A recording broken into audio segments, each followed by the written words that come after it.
Chemical reaction बघणार आहोत. पण केमिकल रिॲक्शन्सकडे बघण्याचे 3 दृष्टिकोन असतात. दृष्टिकोनाला पर्स्पेक्टिव्ह म्हणतात. म्हणजे ही एक रिॲक्शन आहे, ती ह्या दृष्टिकोनातून बघितली तर आपण त्याला कुठल्या रीतीने वर्गीकरण करू.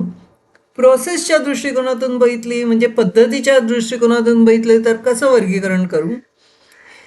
इलेक्ट्रॉन्सच्या दृष्टिकोनातून बघितली म्हणजे कुठले आयन्स कसे एक्सचेंज झाले त्याच्या दृष्टिकोनातून बघितलं तर आपण कशा रीतीने त्याचं वर्गीकरण किंवा क्लासिफिकेशन करू. तर आता पहिलं आहे म्हणजे टाईप्स ऑफ केमिकल रिॲक्शन. हां, तर टाईप्स 4 प्रकारचे आहेत. टाईप्स 4 प्रकारचे आहेत. कॉम्बिनेशन, इकडे काय असतं, 2 कंपाऊंड्स आहेत ए आणि बी किंवा 2पेक्षा जास्त असले तरी ते कंबाईन होऊन त्याचं एक कंपाऊंड होतं म्हणजे कॉम्बाईन होतात ते, म्हणून कॉम्बिनेशन. दुसरा टाईप काय आहे, एक कंपाऊंड आहे, हां, त्याला आपण एनर्जी दिली म्हणजे हीट वगैरे म्हणजे गरम केलं तर त्याचे 2 तुकडे होतात म्हणजे रिॲक्टंटचे 2 प्रॉडक्ट्स होतात, त्याला आपण डिकॉम्पोजिशन असं म्हणतो. इथे रिॲक्टंट्स कंबाईन होतात म्हणजे एक प्रॉडक्ट होतो. इथे रिॲक्टंट हीट दिल्यामुळे डिकम्पोज होतो आणि त्याचे 2 प्रॉडक्ट होतात. तिसरा टाईप म्हणजे डिस्प्लेसमेंट. इकडे एक कंपाऊंड आहे, इथे बी आणि सी 2 कंपाऊंड चिकटलेली आहेत आणि त्यांच्यात रिॲक्शन होऊन हा बी सुट्टा होतो आणि ए आणि सी कंबाईन होतात. म्हणजे थोडक्यात हा बीला बाहेर फेकून देतो, त्याला डिस्प्लेसमेंट म्हणतात. म्हणजे प्लेस म्हणजे काय, जागा. डिस्प्लेसमेंट म्हणजे बीची जागा ए घेतो आणि हे असं होतं. चौथ्या प्रकारची रिॲक्शन आहे डबल डिकॉम्पोजिशन. इकडे ए बी टाईप असतात 2 कंपाऊंड्स एकत्र, सी डी दुसरे 2 कंपाऊंड्स आहेत, हे 2 रिॲक्टंट्स आहेत आणि ह्यांची जेव्हा रिॲक्शन होते तेव्हा इकडे पार्टनर्स इंटरचेंज होतात. म्हणजे ए डी बरोबर जातो, ए डी बरोबर जातो आणि सी बी बरोबर जातो, ए डी बरोबर जातो आणि सी बरोबर बी जातो. हां, ती डबल डिस्प्लेसमेंट. आता ह्या 4ही प्रकारांची आपण उदाहरणं बघूया. Types of chemical reaction. Chemical reactions are classified into following 4 types in accordance with nature and number of reactants and products. Nature म्हणजे काय, त्यांचं स्वरूप आणि किती रिॲक्टंट्स आणि किती प्रॉडक्ट्स होतात ते. कॉम्बिनेशन रिॲक्शनमध्ये रिॲक्टंट 2 किंवा 2पेक्षा जास्त असेल पण प्रॉडक्ट एकच होतं, त्याला म्हणजे कंबाईन होतात ते. Wien 2 or more reactants combine in to form a single product, it is called combination reaction. He definitions व्यवस्थित समजून घ्यायची आणि पाठ करायची आणि त्याच्याबरोबर त्याचं उदाहरण पाठ करायचं. For example, magnesium plus oxygen, magnesium oxide, 2 mg plus O2 is 2 mgU. इकडे हे बॅलन्स्ड इक्वेशन पाहिजे बरं का, mg प्लस O2 नाही लिहायचं, 2 mg प्लस O2 व्यवस्थित बॅलन्स्ड इक्वेशन लिहायचं. कॅल्शियम ऑक्साईड प्लस वॉटर, काय होतं त्याचं, कॅल्शियम हायड्रोऑक्साईड होतं.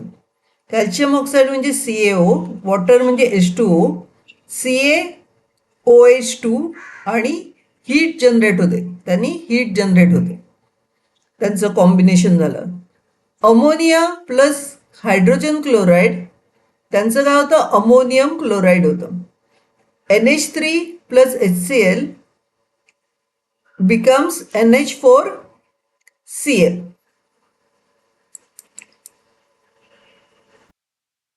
आता आपण डिकम्पोजिशन रिॲक्शन बघूया. डिकम्पोजिशन म्हणजे ह्या बाजूला रिॲक्टंट एकच आहे पण तो फुटतो आणि त्याचे 2 किंवा 3 तुकडे होतात. आणि तो फुटतो कशामुळे, जनरली आपण त्याला हीट देतो त्यामुळे तो फुटू शकतो. आता इकडे शुगर आहे, C12H22O11 शुगर गरम केली 12C कार्बन आणि 11H2O. इकडे बघा, इकडे पण बॅलन्स केलेलं आहे बरं का. CaCO3 कॅल्शियम कार्बोनेट, ह्याला पण गरम केलं का CaO होतो आणि कार्बन डायऑक्साईड गॅस होतो. हां, या एकाचे 2 झाले. इकडे काय 2H2O2, त्याचं काय होतं 2H2O आणि O2 गॅस वॉटर होतं आणि O2 ऑक्सिजन गॅस रिलीज होतो. तर ABचं काय होतं A+B होतं. तर डिकॉम्पोजिशन रिॲक्शन म्हणजे काय, the reaction in which there is only one reactant, reactant एकच असतो, giving rise to 2 or more products is called decomposition reaction. Okay, 2 types of chemical reaction बघण्या अगोदर आपण एक कॉन्सेप्ट समजावून घेऊया, एक कल्पना आहे ती समजून घेऊया. त्याला रिॲक्टिव्हिटी सिरीज म्हणतात. इकडे मेटल्स आहेत, त्यांचा असा रँक्स केलेले आहेत. पोटॅशियम आहे हे सगळ्यात रिॲक्टिव्ह मेटल आहे. त्याच्या खालोखाल सोडियम, कॅल्शियम, मॅग्नेशियम असे खाली खाली खाली खाली जातात. मध्यावर इकडे जवळजवळ मध्यावर हायड्रोजन आहे आणि हायड्रोजनच्या खाली कॉपर, मर्क्युरी, सिल्वर आणि गोल्ड आहे. आणि पोटॅशियम सगळ्यात रिॲक्टिव्ह मेटल आहे आणि गोल्ड सगळ्यात कमी रिॲक्टिव्ह मेटल आहे. कशाबरोबर रिॲक्ट करतायत, वॉटर किंवा ॲसिड्स किंवा ऑक्सिजन बरोबर. ह्यांच्याबरोबर जर रिॲक्शन करायची झाली तर पोटॅशियम जास्त जोरात रिॲक्ट करेल, व्हेअरएज गोल्ड त्याच्यापेक्षा कमी जोरात रिॲक्ट करेल. अशा रीतीने रिॲक्टिव्हिटी सिरीज केली आहे. पुढचं एक्झाम्पल घेऊ तेव्हा तुम्हाला हे जास्त नीट कळेल, पण सध्या हे नुसतं वाचूया. The reactivity series ranks elements primary metals by how easily they react with water, acids and oxygen. Elements at the top are most reactive, वरती असलेले मोस्ट रिॲक्टिव्ह आहेत.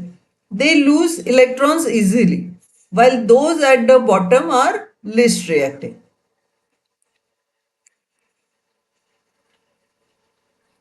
डिस्प्लेसमेंट ही तिसऱ्या टाईपची केमिकल रिॲक्शन बघूया. इकडे काय असतं, इकडे AB नावाचा एक रिॲक्टंट आहे आणि दुसरा C आहे. तर डिस्प्लेसमेंट होतं तेव्हा हा B आहे तो C ला जाऊन चिकटतो.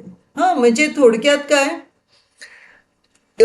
B ची जागा त्यांनी बदलली, B A ला सोडून C बरोबर गेला. तर for example CuSO4 plus Zn, copper sulphate plus zinc असेल तर ZnSO4 होईल.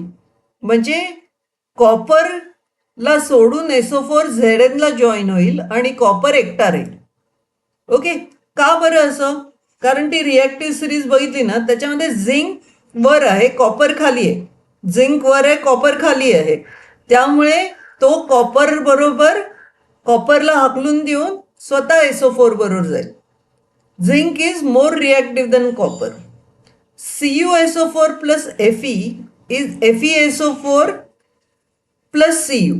आता इकडे पण आयन आहे ते कॉपरपेक्षा जास्त रिॲक्टिव्ह आहे, म्हणून SO4 आहे तो Cu ला सोडून Fe बरोबर जाईल, आयन बरोबर जाईल आणि FeSO4 होऊन प्लस Cu एकटा राहील, ion, because ion is more reactive than copper. Displacement reaction, the reaction in which the place of ion म्हणजे Cuचा हा जो आयन आहे तो of a less reactive element, हा Cu लेस रिॲक्टिव्ह एलिमेंट आहे, element in a compound is taken by another more reactive element. Zn काय आहे, Cu पेक्षा जास्त रिॲक्टिव्ह आहे, म्हणून तो पटकन SO4 ला घेऊन पळून जातो. Bye formation of its own ion is called displacement reaction. म्हणजे काय, AB plus C is A becomes A plus BC. Okay, so that is displacement reaction. The reaction in which the place of ion of a less reactive element in a compound is taken by more reactive element by formation of its own ion is called displacement reaction. आता double displacement reaction बघूया. इकडे काय होतं, exchange होतात. एक compound आहे AB, दुसरं compound आहे AD. सॉरी, एक कंपाऊंड आहे AB, दुसरं कंपाऊंड आहे CD. तर A जातो D बरोबर आणि B जातो C बरोबर. तर त्याला आपण डबल डिस्प्लेसमेंट रिॲक्शन म्हणतो. म्हणजे दोन कंपाऊंड आहेत ते आपली जागा बदलतात. The reaction in which ions in reactants are exchanged to form a precipitate. आणि ह्या रिॲक्शन मध्ये प्रेसिपिटेट हे होतच. ह्या रिॲक्शन मध्ये प्रेसिपिटेट हे होतच. AgNO3 plus NaCl. तर Ag कोणाबरोबर जाईल? Cl बरोबर जाईल. आणि NO3 कोणाबरोबर येईल? NaNO3 होईल. आणि हा AgCl2 आहे ना, त्याचं प्रेसिपिटेट होईल. जे आता तुम्ही AgNO3 NaCl मध्ये टाकलं ना, का इकडे तुम्हाला NaCl आणि वॉटर मिळेल आणि खाली तुम्हाला NaCl म्हणजे सॉल्टचं इकडे तुम्हाला प्रेसिपिटेट मिळेल. म्हणजे पावडर लाईक खाली बसतं ना, ते प्रेसिपिटेट ते मिळेल. ह्याला डबल डिस्प्लेसमेंट रिॲक्शन म्हणतात. Write the equation and tell the type of reaction. Ammonia gas reacts with hydrogen chloride gas. Ammonia gas काय? NH3 आहे, HCl, आणि त्यांचं काय होतं आहे? अमोनियम क्लोराईड होतं आहे, NH4Cl. म्हणजे काय? दोन रिॲक्टंट्स आहेत आणि एक प्रॉडक्ट आहे. म्हणजे ही रिॲक्शन काय आहे? Combination reaction. In this reaction 2 reactants of ammonia and hydrogen chloride combine to form a single product, ammonium chloride. It is a combination reaction. दुसरी, silver reacts with hydrochloric acid. Ag आणि HCl चं काय होईल? AgCl होईल, आणखीन H2 gas release होईल. पण इकडे आपल्याला ही रिॲक्शन बॅलन्स करून लिहायला लागते. ही रिॲक्शन बॅलन्स करून लिहायला लागते. 2Ag 2Ag, 2Cl 2Cl, 2H 2H, तर H2 झालं. In this reaction, hydrogen in the reactant is displaced by silver to form silver chloride in the product. Therefore, this is a displacement reaction. Reaction between silver nitrate and sodium chloride. Silver nitrate म्हणजे AgNO3, sodium chloride म्हणजे NaCl. त्याचं काय होतं?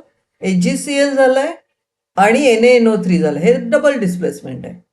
In this reaction ions of Ag and Na are exchange.